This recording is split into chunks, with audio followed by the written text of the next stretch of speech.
Michel. Donc, bonjour à tous pour ce webinaire sur le thème de l'hypnose et la gestion de la douleur. Ce webinaire est proposé par Solidarité Verneuil en collaboration avec l'association Care Utopia. Donc, avec nous aujourd'hui, nous avons le docteur Marie-Hélène Boucan et Pierre Campia qui vont se faire un plaisir d'abord de se présenter, de présenter Care Utopia et ensuite de nous parler du sujet du jour, c'est l'hypnose et la douleur. Marie-Hélène, Pierre, je vous laisse faire. Bon, merci. Merci de nous accueillir. Merci de la proposition. Donc, je suis Marie-Hélène Boucan. Dans ma vie professionnelle, autrefois, j'ai été médecin de rééducation, médecine physique, neurologique.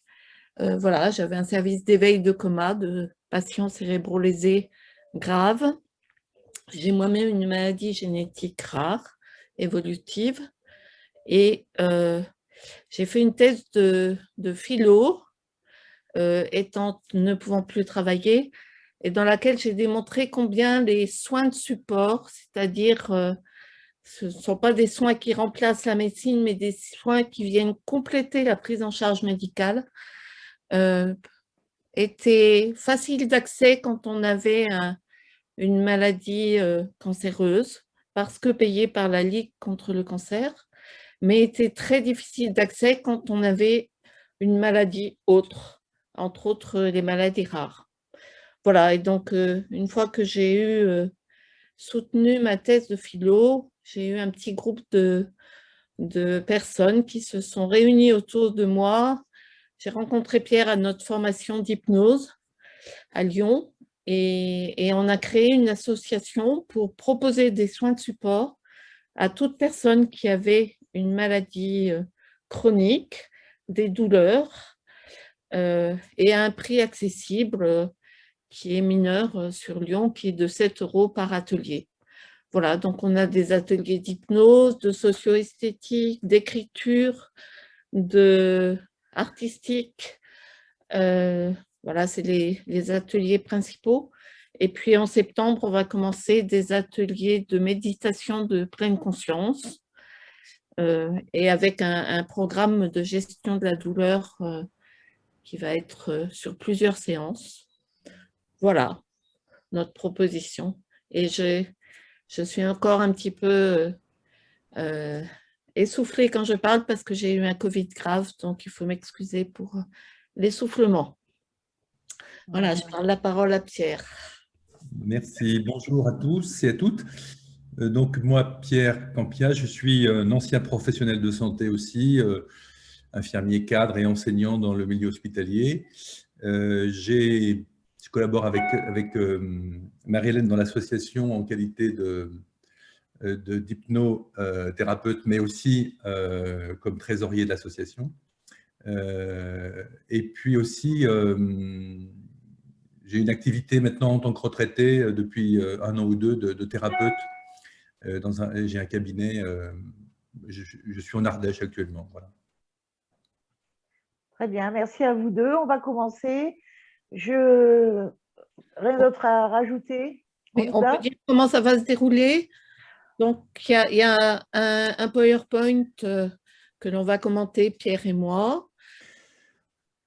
Alors, Hélène, je t'en prie, tu peux avancer.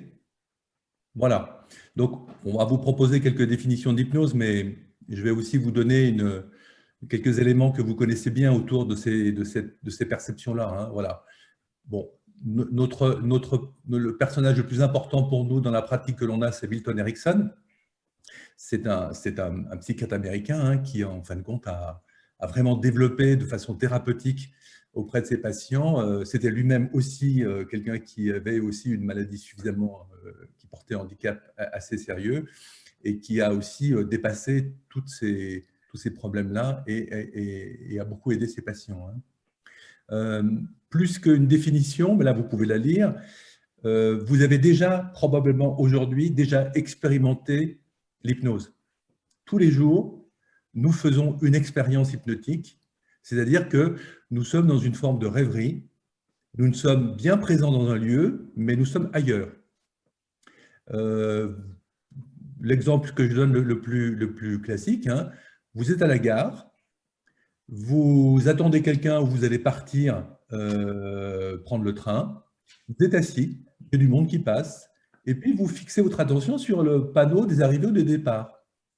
Et plus vous fixez votre attention sur l'heure d'arrivée ou de départ que vous avez choisi et qui vous intéresse, eh bien, à un moment, votre conscience, elle s'élargit un peu plus et vous vous absentez du lieu. Et vous êtes déjà peut-être soit à l'endroit où vous allez en train, soit vous êtes déjà en train d'imaginer le scénario de ce que vous allez dire à la personne qui va arriver par le train. Et il y a des gens qui passent devant vous, vous ne les voyez, vous voyez des ombres, d'accord ? Vous entendez un peu la rumeur de la voix de Simone qui annonce le prochain train. Vous n'entendez pas tout à fait. Et puis, le temps passe. Et à un moment donné, il y a peut-être quelqu'un qui bouscule un tout petit peu à côté ou qui fait du bruit un peu plus fort. Et là, vous revenez à un état de conscience. Et vous regardez l'heure et vous pensez qu'il s'était passé quelques minutes. Il s'est passé plus de 10 à 15 minutes. Qu'est-ce que ça veut dire? Ça veut dire que votre conscience, vous étiez toujours conscient, vous ne dormiez pas, vous étiez dans un état de conscience plus élargi et le temps s'est distordu. Le temps, effectivement, vous n'avez plus conscience du temps. Eh bien, l'état hypnotique, c'est ça. C'est la capacité d'être en intériorité avec son imaginaire, alors qu'en fin de compte, on a une faible conscience de l'environnement qui nous entoure. Qu'on soit dans une gare, qu'on soit dans sa voiture, qu'on soit chez soi ou qu'on soit dans le cabinet, effectivement, d'un thérapeute. Et ça, c'est vraiment… donc, dire d'emblée qu'en fin de compte, quand on est en état hypnotique, on ne dort pas. Ce n'est pas le sommeil. Voilà, c'est un état de vigilance qui est extrêmement particulier. Et les techniques que l'on propose ne font qu'accentuer un état naturel que chacun peut expérimenter. Il y a très peu de personnes qui sont résistantes à l'état hypnotique. Il y en a quelques-unes, d'accord? Mais globalement, il y a quand même une forme d'accès à ces trans hypnotiques, puisqu'en fin de compte, c'est un état extrêmement naturel. Donc ça, c'est peut-être important à dire que l'expérience qu'on fera à la fin de la séance ne cherche pas à faire dormir effectivement les personnes qui vont nous écouter, quoi, hein, mais plutôt à prendre conscience en intériorité la capacité d'utiliser son imaginaire pour, en fin de compte, eh bien, mieux gérer, mieux atténuer la douleur, voilà, chercher à mieux contrôler, en fin de compte, les épisodes douloureux qui peuvent apparaître. Oui, ce n'est pas une relaxation non plus, parce qu'on entend souvent, ben oui, l'hypnose, on va être relâché, bien, on est souvent très bien en hypnose, mais l'objectif n'est pas d'être en relaxation. Voilà. Et puis, ce qui va distinguer ce qu'on fait de l'hypnose de spectacle, Ouais. que vous connaissez bien avant nous, hein, voilà. Là, nous, dans le travail, l'intérêt, c'est la personne que l'on essaye d'aider. Dans l'hypnose de spectacle, effectivement, les techniques sont peut-être pas très, très éloignées, hein, mais les personnes sont beaucoup plus visibles. Et en fait, l'intérêt, c'est surtout pour celui qui reste sur l'estrade. C'est pour l'hypnotiseur Mesmer, par exemple, en ce moment. Voilà. Donc, il n'y a pas beaucoup d'intérêt, en fin de compte, pour prendre en soi les personnes. Vous avez aussi, je fais une parenthèse là-dessus, mais c'est important, vous avez aujourd'hui de l'hypnose de rue. Il y a des gens qui proposent des activités de ce type-là. C'est extrêmement dangereux, puisqu'en fin de compte, on peut se retrouver dans un état de transe. On peut continuer sa transe alors on pense avoir retrouvé un état de conscience, et on reste dans un état de confusion au bord du trottoir. Il y a des gens qui restent dans un état de confusion et qui ne sont pas du tout accompagnés par des gens qui font un petit peu d'hypnose de spectacle et qui le font dans la rue. Donc ça, c'est important à distinguer d'une hypnose qui a une vraie volonté thérapeutique de ce point de vue-là. Alors, la page suivante va nous donner quelques éléments historiques. Il y a 3 slides, hein, et on ne va pas prolonger, il y aurait d'autres choses à dire, mais on va dire l'essentiel. Hein. Ce que vous connaissez le mieux, bah, effectivement, c'est le travail de Mesmer, en tout cas le nom. Ça nous projette dans le XVIIIe siècle, hein, et en fait, ce nom est attaché à l'hypnose, mais ce n'est pas de l'hypnose. C'est simplement la mise en évidence, en fin de compte, qui est un biais, qui n'est pas une vraie étude médicale, même pour l'époque, hein, mais qui est une forme d'expérimentation en mettant des gens reliés dans un bac d'eau avec des câbles pour identifier une forme de magnétisme entre les personnes. Mais la vraie personne qui a repris ce travail-là, c'est celle qui a fait le lien entre des états de veille ou de sommeil. Hein, et ça, c'est plus important, puisque aujourd'hui, grâce à l'IRM fonctionnel, on voit effectivement, quand on est en état d'hypnose, ou de méditation d'ailleurs, on peut localiser les aires cérébrales qui travaillent de façon extrêmement précise. Donc, on arrive maintenant de façon scientifique à mieux identifier les zones du cerveau qui travaillent pendant qu'on est en hypnose.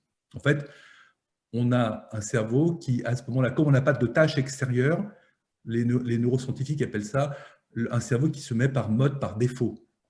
Et donc, qui travaille à l'intérieur avec l'ensemble des ressources qui sont disponibles et surtout la partie qui sollicite l'imagination, la partie créative et la partie imaginative sur les aires cérébrales.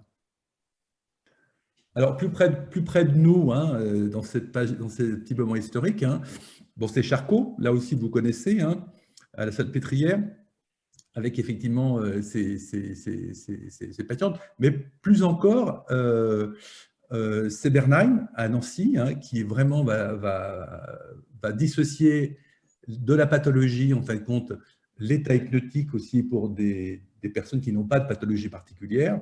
Et puis on peut mentionner Freud, et je dirais que c'est un peu dommage que Freud n'ait pas continué avec l'hypnose, parce qu'on aurait gagné 30 à 40 ans, voire 50 ans par rapport à ça.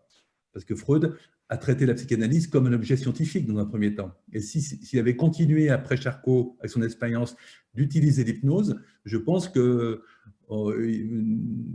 aurait gagné 30 à 40 ans facilement, hein, sur cette compréhension-là, parce qu'il l'aurait pris comme un objet scientifique aussi. Et puis donc, comme je l'évoquais tout à l'heure, le personnage assez emblématique, c'est Milton Erickson, hein, voilà, psychiatre américain, qui avait lui aussi un handicap, mais il avait surtout des ressources pour surmonter ce handicap, et puis surtout beaucoup de pratiques avec une hypnose qui était assez formelle, c'est-à-dire par certains côtés assez directive, hein, mais qui avait d'excellents résultats. Et ça reste une référence extrêmement forte dans le milieu médical, dans le milieu de l'hypnose médicale. Marie-Hélène, tu veux dire Donc, la douleur, parce que c'est une problématique que vous connaissez bien. Donc, voilà, nous, on se réfère à cette définition de la douleur qui est très, très globale.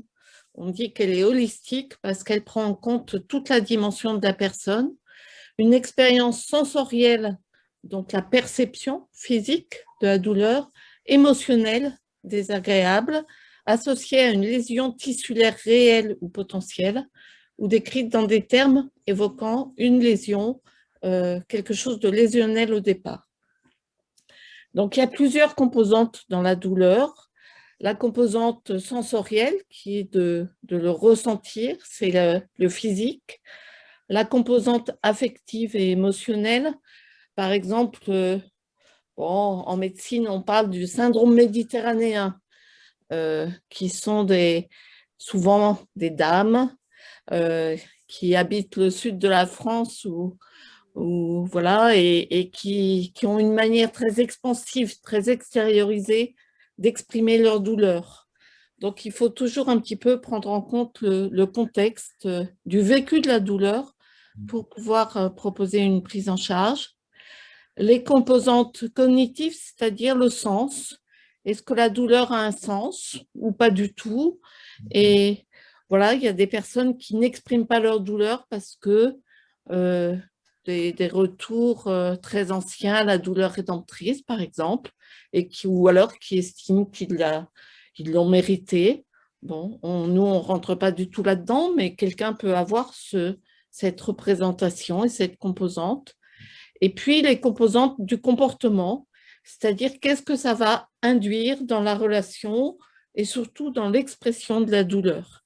Sachant que, en tant qu'hypnopraticien, on a un concept de base qui est que l'expression d'une douleur, qu'elle soit importante ou pas, signe qu'il y a une douleur et qu'il faut la prendre en compte. Même si aucun examen paraclinique ne vient prouver, avec beaucoup de guillemets, l'existence d'une lésion. Si la personne dit qu'elle a mal, on prend en compte cette expression et on va essayer de la soulager par les propositions de l'hypnose. Voilà, alors il y a plusieurs types de lésions qui vont exprimer la douleur. Celles qui sont dites nociceptives ou inflammatoires, c'est-à-dire il y a, vous avez le petit dessin à droite là, c'est quand on se brûle, quand on se pique, il y a une information qui est périphérique au niveau du corps, qui remonte par tout le système nerveux, au départ périphérique, c'est-à-dire le nerf, puis la moelle épinière, puis le cerveau, qui va traiter la douleur et va entraîner des comportements adaptés ou non par rapport à la douleur. Il y a la douleur neuropathique. Alors, l'exemple type, ce sont par exemple les personnes amputées qui ont des douleurs du membre fantôme, c'est-à-dire du membre qui a été amputé, qui ont mal à leur membre amputé alors que le membre n'existe plus. Et il y a une prise en charge de ces douleurs avec des médicaments qui sont très spécifiques, qui ne sont pas les mêmes que pour les premières douleurs nociceptives ou inflammatoires. Et puis, il y a les douleurs dysfonctionnelles ou idiopathiques. Alors, soit par dysfonctionnement du contrôle de la douleur, il faut vraiment se représenter le système neurologique et la douleur comme quelque chose de très, très complexe et qui est en permanence un frein. Et si ce système de freinage dysfonctionne, la douleur va apparaître, qu'elle ait une lésion prouvée ou pas. Et il y a par exemple des personnes qui sont des hyperpathiques en permanence, qui ont mal tout le temps. Et puis, voilà, il peut y avoir des dysfonctionnements aussi. Alors, c'est vraiment très compliqué, de personnes qui ne perçoivent pas bien, au contraire, la douleur. Voilà, et donc en bas de la diapo, il y a ce que j'ai dit juste avant, qui est que quelle que soit la cause, donc la cause en médecine, on appelle ça l'étiologie, la douleur, si elle est exprimée, elle doit être prise en compte et elle doit être traitée. Alors la souffrance, c'est autre chose que la douleur. La douleur, c'est, enfin voilà, vous savez ce que c'est puisque vous êtes là. Et la douleur peut entraîner une souffrance qui est encore beaucoup plus globale, beaucoup plus englobante que la douleur qui est parfois résumée ou se limite à quelque chose de physique.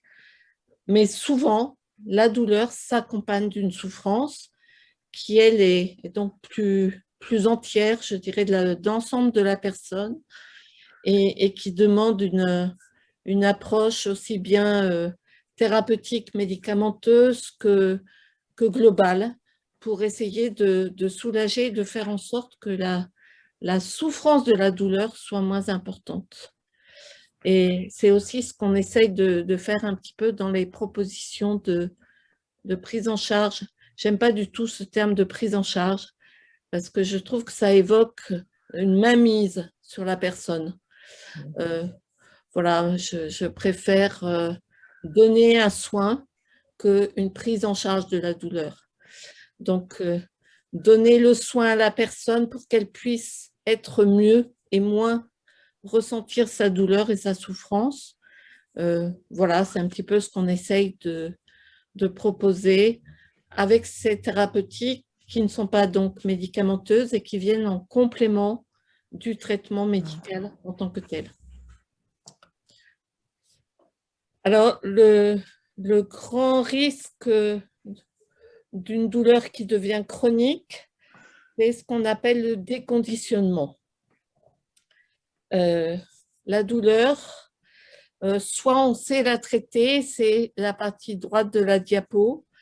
On ne la craint pas, on sait l'affronter, on sait la traiter et on a ce qu'il faut pour la diminuer et on va pouvoir s'y confronter de façon progressive et on va pouvoir récupérer une vie sans douleur.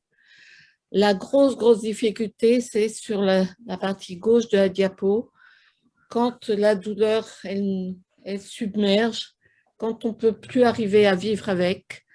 Et donc, on rentre dans une posture de catastrophe, c'est-à-dire, elle est toujours là et je ne peux rien y faire. Et à ce moment-là, on a peur de la douleur, on l'évite et on va empêcher. Alors, c'est très illustré, par exemple, dans les douleurs articulaires. Quand il y a des douleurs articulaires chroniques, il est évident que le mouvement, souvent, entraîne la douleur. Donc, la personne va plus faire de mouvement pour ne pas déclencher la douleur. Et le moindre mouvement, à ce moment-là, va réentraîner une douleur encore plus importante. Ça s'appelle le déconditionnement physique. Et c'est catastrophique parce qu'en fait, on rentre dans un cercle vicieux, aussi bien au niveau de notre comportement qu'au niveau de notre sécrétion d'endorphines et d'autres molécules que l'on sécrète spontanément au niveau du corps, c'est-à-dire que spontanément au niveau du corps, on sécrète des analogiques de la morphine, ça s'appelle des endorphines, et tout ça est complètement dysfonctionnel quand on rentre dans un déconditionnement qui est un cercle vicieux dont il est très compliqué de se sortir. Voilà, donc notre projet, il est à la fois énorme et à la fois il est très modeste, qui est d'essayer d'empêcher ce cercle vicieux de s'installer en donnant à la personne des outils qu'elle va pouvoir utiliser toute seule dès que la douleur apparaît. Et ça va être ce qu'on va pouvoir appeler l'auto-hypnose quand elle saura gérer sa douleur avec les outils qu'on lui aura proposés. Marie-Hélène, si je me permets. Dans le cas d'une douleur chronique, ce qui est assez classique, malgré tout, et malheureusement, c'est que même quand il n'y a pas de douleur, il y a une anxiété qui vient s'ajouter là, puisqu'en fin de compte, on se demande quand est-ce qu'on va avoir mal la prochaine fois. Donc, on ne profite même pas des périodes de calme. Et ça, c'est ce qu'on appelle une anxiété anticipatoire. Et souvent, ça use l'organisme, ça. Et ça laisse peu de disponibilité pour profiter des moments où, en fin de compte, on a moins mal. Et ça, c'est souvent ce que décrivent les patients que l'on voit. Ils sont souvent, les personnes qui viennent à l'atelier, ça, c'est classique. Comment profiter des moments où, en fin de compte, on est à peu près soulagé, quoi. Eh bien, c'est difficile puisqu'on se dit, mais de toute façon, ça ne va pas durer.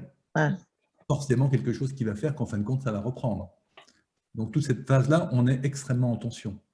Et donc, ça va se compléter sur d'autres facteurs qui vont venir aggraver la sensation physique de la douleur, qui au départ est en bas de l'oignon, on appelle la pelure d'oignon du facteur douloureux. Au début, il y a une lésion, et puis il y a peut-être une contracture musculaire quand on a mal ou une attitude un petit peu vicieuse, et puis on va essayer de l'éviter, donc on rentre dans l'inactivité, dans cette anxiété qui est permanente, qui peut conduire à une dépression, à un stress et au déconditionnement physique. Et c'est vraiment cette vue globale des conséquences de la douleur que l'on va essayer d'approcher dans le cadre de l'hypnose, qui est une prise en charge ou un soin qui est vraiment global de l'entièreté de la personne, pour essayer de diminuer tous ces facteurs qui vont amplifier la douleur. Oui, donc, comme le disait Marie-Hélène tout à l'heure, on est bien équipé normalement pour pouvoir contrôler cette douleur. C'est-à-dire, entre l'information de l'endroit où on a mal, avant que cette information arrive au cerveau, elle va passer dans différents endroits du cerveau, dans différents endroits de notre propre moelle épinière et colonne vertébrale.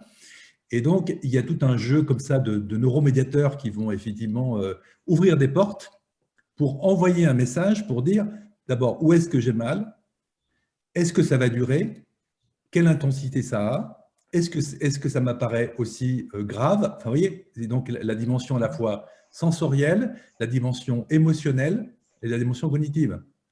C'est pas du même ordre si je prends un coup parce que je me suis fait agresser ou c'est moi qui suis tombé à ski. Et si j'ai mal de la même manière, pour autant, je ne vais pas en parler de la même manière.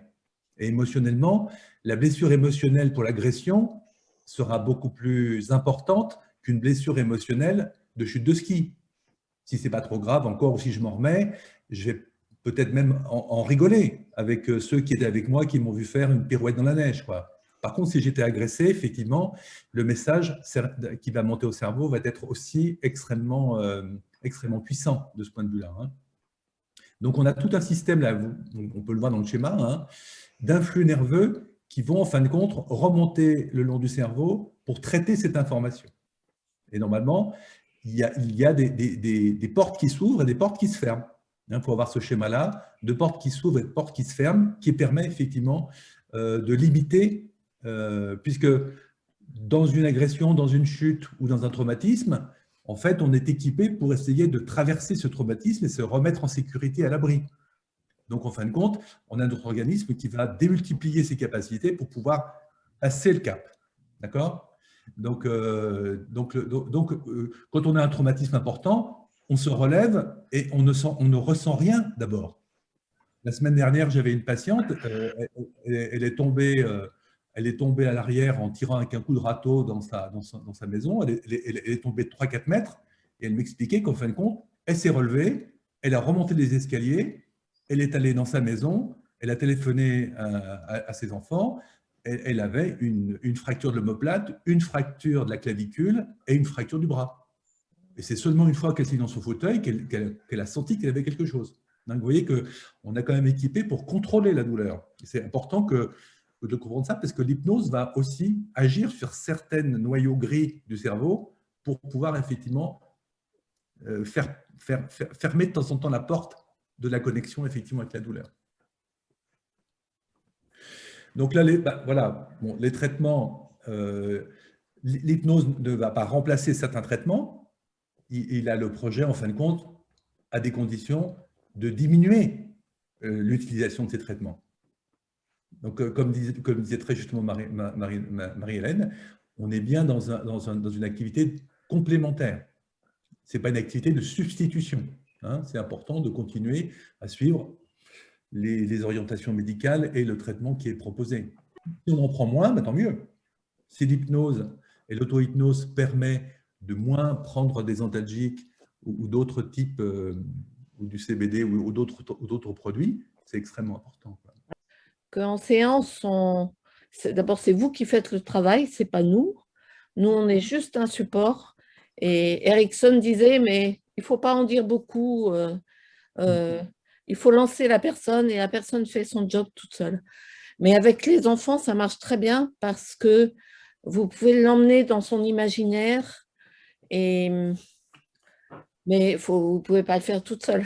Les enfants sont rapidement en état hypnotique. Ils sont toujours ils nous regardent, ils ont les yeux ouverts et ils sont pas avec nous en fait. Hein. Voilà. Souvent, ils sont rapidement ailleurs. Alors, il y a des techniques quand même qu'utilisent les infirmières et les médecins, plus les infirmières en fin de compte, hein, en milieu soignant, pour faire des injections et pour, de façon conversationnelle, dire des choses qui font que on ne dit pas que ça va piquer, on dit que c'est froid. Voilà, il y a tout un langage qui est associé. Et ça, se rapprocher d'un centre où il y a 1 ou 2 personnes qui sont un petit peu outillées, équipées pour ça. Et il y a des techniques conversationnelles qui permettent justement de dire qu'en fin de compte, ce n'est pas tout à fait une piqûre. On n'utilise pas le même langage, en fait. Hein, on déconstruit.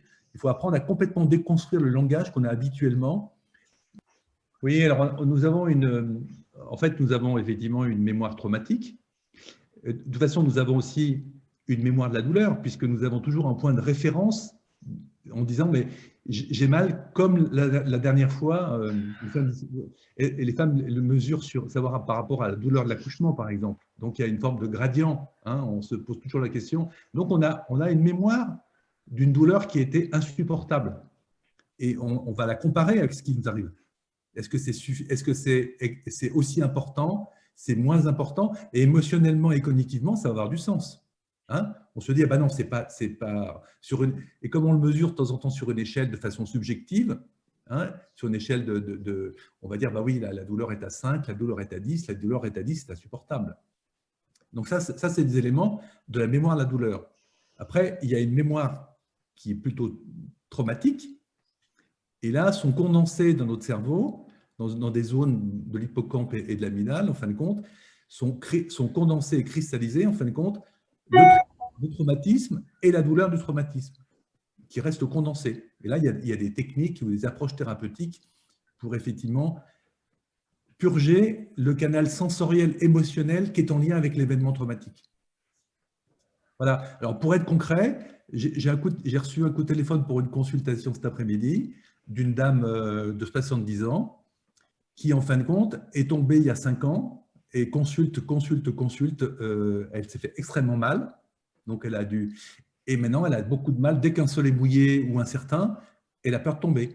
Vous voyez, elle a gardé en mémoire, en fin de compte, une expérience traumatique qui l'empêche, en fin de compte, de profiter. Elle adore faire la randonnée. Ça fait 5 ans qu'elle ne randonne pas. Alors qu'elle a toutes ses capacités physiques. Hein, elle a retrouvé…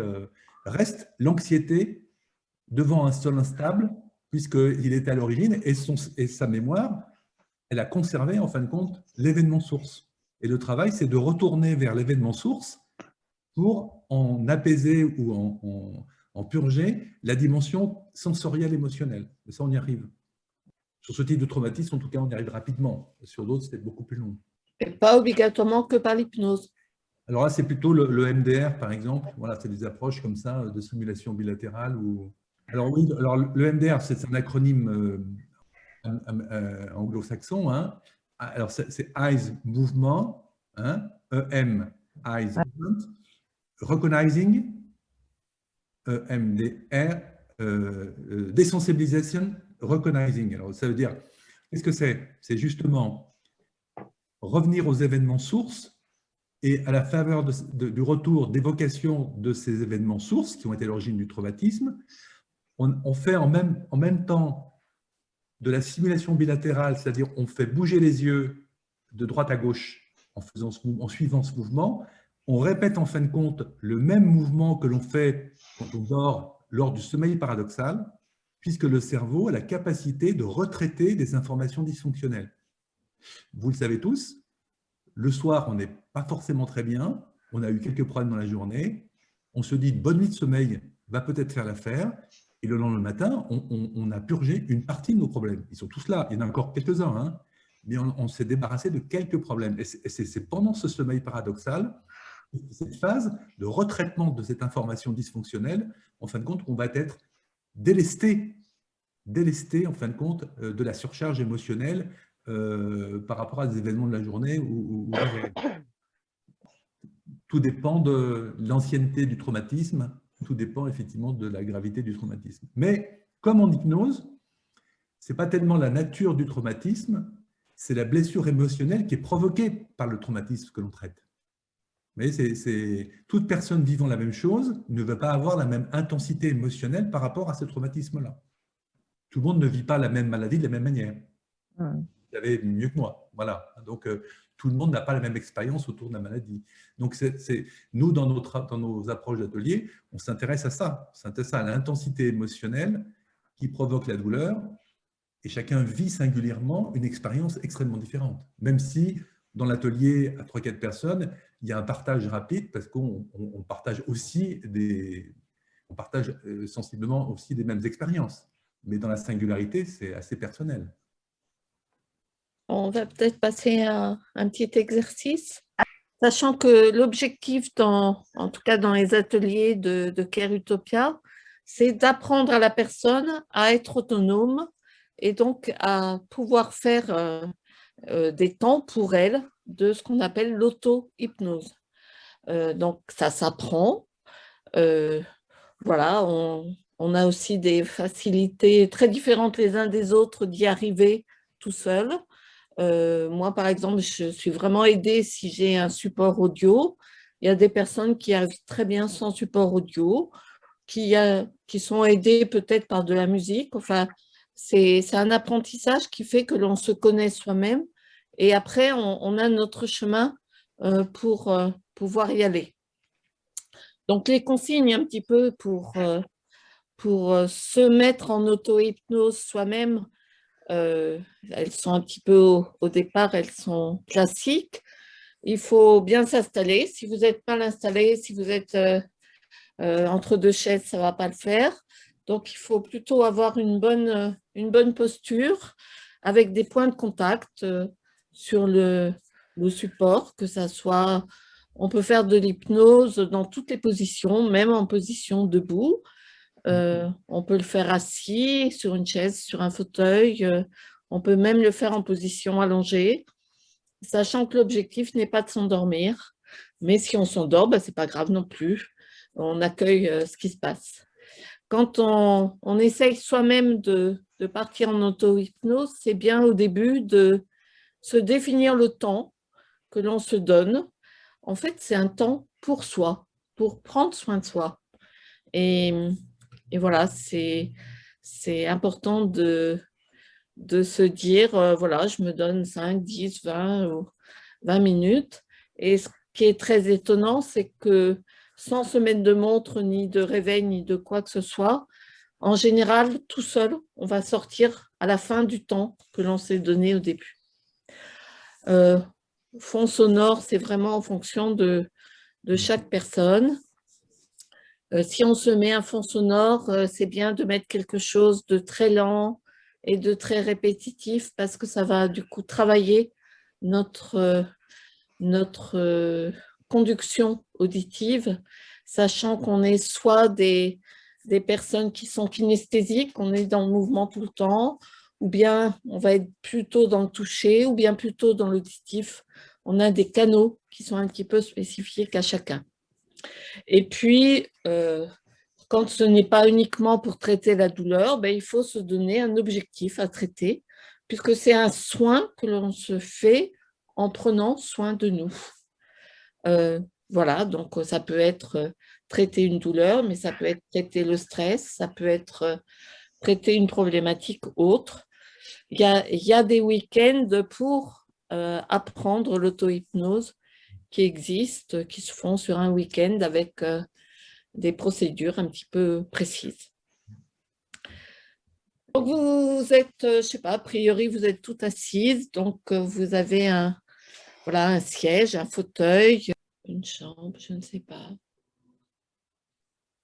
Et si vous avez les yeux fermés, vous pouvez vous imaginer ce qui vous entoure, les objets, la couleur des murs, peut-être la fenêtre, peut-être la clarté qui existe encore. Et peut-être vous repérez des bruits, les bruits de chez vous, peut-être, je ne sais pas. Ou bien ce qui peut être intéressant, ce sont aussi les bruits extérieurs. D'un deux roues, d'une voiture, de personnes qui parlent peut-être. Très, très bien. Ou bien les oiseaux, si vous êtes un petit peu à l'extérieur. Voilà, et je vous propose un exercice très simple qui est d'imaginer par les yeux de l'imagination un lieu où vous êtes bien, un lieu qui vous ressource, un lieu réel ou un lieu imaginaire, qu'importe. Vous le choisissez, vous prenez le temps pour vous déplacer dans ce lieu et de vous installer dans ce lieu. Voilà, et par les yeux de l'imagination, vous pouvez repérer les couleurs de ce lieu, Si c'est à l'extérieur, les couleurs du ciel, des nuages peut-être, bien les couleurs du chemin qui vous a amené à ce lieu, à gauche, à droite, à droite, à gauche, devant, immédiatement ou beaucoup plus loin.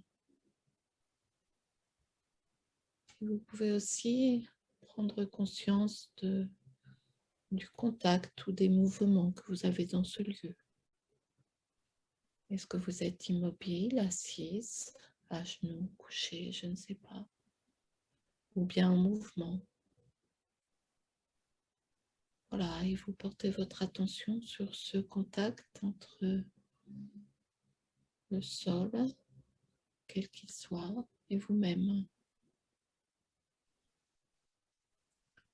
Et peut-être y a-t-il des bruits dans ce lieu différents de ceux que vous avez entendus tout à l'heure. Des bruits, peut-être d'oiseaux, peut-être du vent. Et peut-être que le bruit du vent s'associe avec une perception sur le visage, quelle qu'elle soit. Quelle qu'elle soit, parce que en soi, elle est intéressante. Peut-être dans ce lieu, il y a une odeur très particulière. Vous savez, ces odeurs du bord de la mer, où on perçoit l'iode, ou bien ces odeurs de l'herbe coupée, l'herbe fraîche, mouillée, coupée, ou bien des odeurs de campagne, ou bien simplement l'odeur de chez vous, je ne sais pas. Ou bien peut-être que dans ce lieu, vous êtes en train de manger quelque chose, de goûter à quelque chose, de partager avec d'autres si vous n'êtes pas seul, et de ressentir ce petit goût de la Madeleine de Proust. Voilà, et vous essayez d'être pleinement présente dans ce lieu qui vous fait du bien. Peut-être vous pouvez associer à ce lieu une couleur ou un terme pour le définir. Et ce sera votre lieu à vous.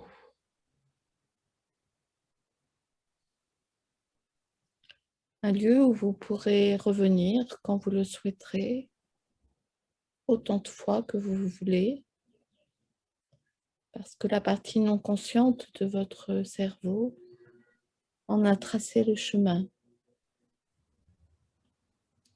Et que ce chemin, vous pouvez peut-être le qualifier.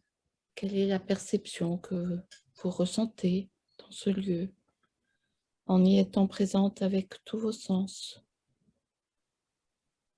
Est-ce quelque chose de paisible, de rassurant,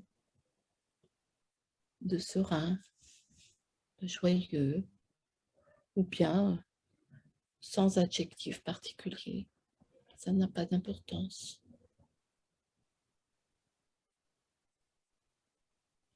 Voilà, et vous pouvez simplement goûter ce que vous ressentez, qui en soi est quelque chose de bon pour vous, parce que la partie non consciente de votre cerveau sait ce dont vous avez besoin maintenant.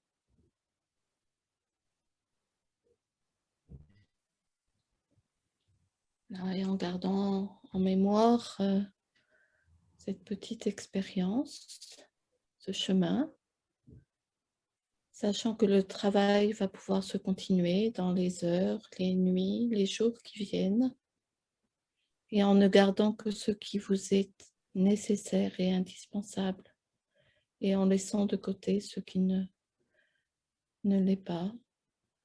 Eh bien, vous revenez ici et maintenant avec un grand soupir, une grande respiration. Vous pouvez vous étendre,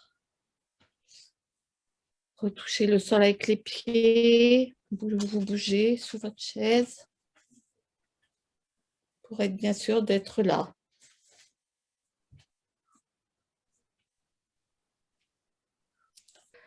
Ce qui est important aussi, c'est que c'est vous qui êtes le maître du jeu, c'est pas nous. Et c'est aussi la grosse différence avec l'hypnose spectacle où on vous fait faire des choses que vous ne voulez pas faire. Là, c'est toujours, on vous propose des choses et puis vous choisissez celle qui vous parle. Mais c'est vous qui menez la séance, c'est pas nous. Et aujourd'hui, on a des progrès. Par exemple, avec Marilyn, je ne sais pas si tu étais à cette soirée, là, où une collègue qui était en formation aussi, qui est médecin anesthésiste et en neurochirurgie, qui aujourd'hui, pour traiter certaines tumeurs cérébrales, par exemple, donc il faut aller de manière extrêmement précise, enlever la zone, traiter la zone. Et donc, les patients ne dorment pas. D'accord ? Ils sont déconnectés de la douleur, par contre, ils ne sont pas anesthésiés au sens, ils sont toujours conscients. Et donc, le médecin anesthésiste propose une séance d'hypnose pendant que le chirurgien travaille, d'accord ? Et en même temps que l'orthophoniste vient s'assurer que le centre de la parole est toujours fonctionnel ou que différentes compétences que l'on a cognitives sont toujours présentes pour voir si effectivement le traitement est adapté et ne provoque pas d'autres lésions ou ne va pas provoquer des lésions extrêmement importantes.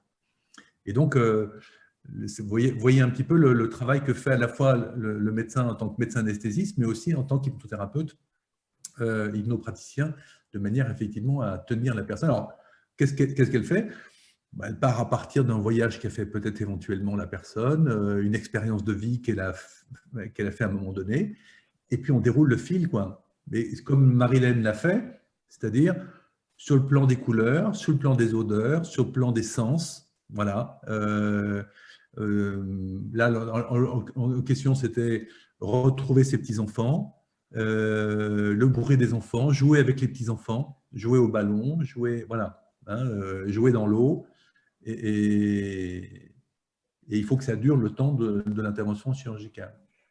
Donc, vous voyez qu'on arrive à travailler autour de ça. Il y a des expériences aussi en Belgique qui sont faites, hein, à Flamanville en tout cas, ouais. Et donc de la chirurgie aussi assez conséquente, où les gens sont déconnectés de la douleur, attention, hein, l'hypnose, c'est pas… Mais par contre, ils sont conscients. Mais par contre, tout ce qu'on a évoqué tout à l'heure sur les schémas de réception de la douleur, tout ça, le traitement médical contrôle, donc à fermer toutes les portes, hein, pour aller se connecter à la douleur. Donc les gens ne ressentent rien, mais par contre, ils sont éveillés.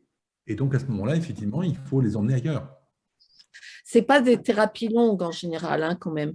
Dans la mesure où l'objectif, c'est que la personne soit autonome et puisse se mettre elle-même avec les moyens qu'elle a repérés, qui lui vont pour rentrer dans la transe, pour se dissocier, trouver ce dont elle a besoin, et puis de temps en temps avec un petit apport extérieur. En tout cas, moi, je fonctionne comme ça. Pierre ? Oui, je crois que ce qui est important, mais Marilyn l'a bien souligné, c'est, bon, peut-être ça peut être le soir pour favoriser l'endormissement, ouais. Mais plus on le fait, plus le chemin pour retrouver l'état hypnotique, il est beaucoup plus facile. Il y a des gens qui vont se mettre en hypnose en prononçant un mot. C'est-à-dire, ils vont dire, ils ont un mot particulier. Ils ferment les yeux, ils appellent ce mot ou ils appellent cette image-là, et à partir de cette image-là, ils sont déjà partis. Il faut bien anticiper aussi, et si on est dans un état hyperalgique, on va pas être, ça va être plus difficile. Mais par contre, si on sent que les choses arrivent, c'est à ce moment-là qu'en fin de compte, on a tout intérêt à faire une séance. Mais la régularité et de refaire le chemin à chaque fois pour retrouver ce lieu dans lequel on se sent bien, dans lequel on est en sécurité, dans lequel on a le sentiment que tout peut nous arriver et qu'en fin de compte, rien de grave ne peut nous arriver, eh bien, notre cerveau, lui, qu'est-ce qu'il fait notre cerveau? Il passe son temps à attacher les choses, à associer les choses. Toute notre vie, on ne fait qu'associer des éléments entre eux. Hein, nos neurones, ils se produisent et se construisent pour associer des choses entre elles. Et plus on va les associer, plus le chemin qui conduit à cette association sera beaucoup plus facile à solliciter quand on en aura besoin. On va fermer les yeux, on va déjà prendre la posture. Et si notre organisme et notre cerveau a l'habitude de prendre cette position, eh bien, l'état hypnotique sera beaucoup plus facile. Je voudrais remercier Marie-Hélène et Pierre d'être venus nous parler de tout ça.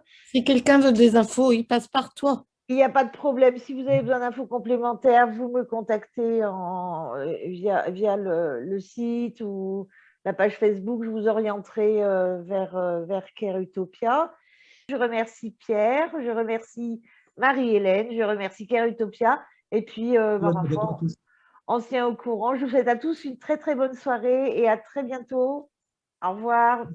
Merci à vous. Bonne soirée, au Au revoir. revoir.